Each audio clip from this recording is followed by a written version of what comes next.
الرحمن الرحیم نحمدہ ونصلی علی رسولہ الکریم اما بعد۔ ہدایت سے قریب کرنے والے لوگ۔ ہدایت کا مطلب ہوتا ہے سیدھے راستے کی سمجھ، سیدھے راستے کی سمجھ سے قریب کرنے والے لوگ۔ سب سے پہلے ماں باپ۔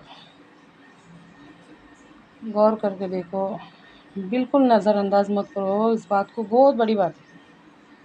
ہمارا سب سے زیادہ اپنا وہ ہے جو ہماری ہدایت کی فکر کرے۔ ہدایت سے قریب کرنے والے لوگوں میں سب سے پہلے ہمارے ماں باپ، اس کے بعد دوست احباب، اس کے بعد خاندان والے۔ یہ وہ لوگ ہیں جو ہم کو ہدایت سے قریب کریں گے، سیدھے راستے کی سمجھ سے۔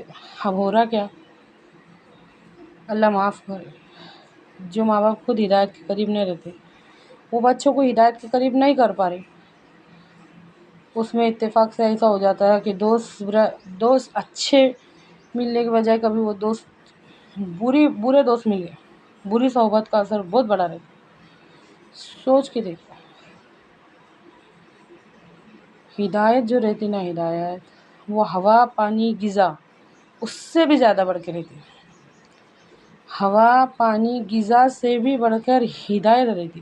ہم کیا کر رہے ہیں نا، ہدایت کی اہمیت کو ایک دم کم کر رہے ہیں۔ سیدھے راستے کی اہمیت، اگر سیدھے راستے کی اہمیت ہم کو سمجھنی ہے تو اس بات سے سمجھو کہ ہمارے رب نے ہم کو دن میں سے 48 مرتبہ سیدھے راستے کی سمجھ مانگنے لگایا ہے۔ ہم جو ہر نماز میں پڑھتے ہیں نا، فجر کی نماز میں 4 بار اہدنا الصراط المستقیم، ظہر کی نماز میں 12 بار اہدنا الصراط المستقیم، ہم کو سیدھے راستے پر چلا۔ عصر کی نماز میں 8 بار اہدنا الصراط المستقیم، ہم کو سیدھے راستے پر چلا۔ مغرب میں، عشاء میں ہم کو سیدھے راستے پر چلا، یہ کل ملا کے 48 بار ہوتا۔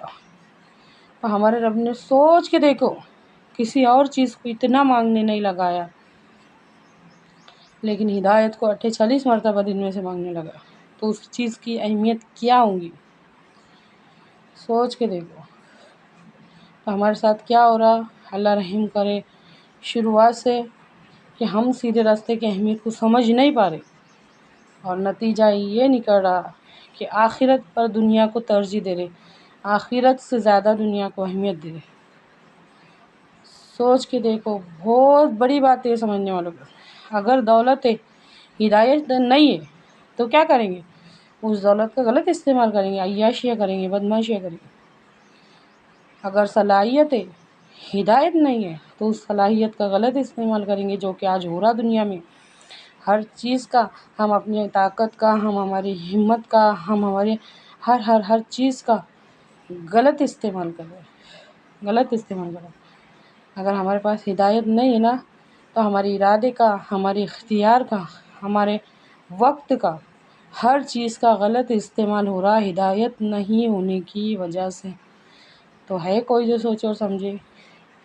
اللہ کہنے سننے سے زیادہ عمل کی توفیق دے، امت مسلمہ کو علم اور ہدایت کی اہمیت ان کے دلوں میں ڈال دے۔ آمین ثم آمین۔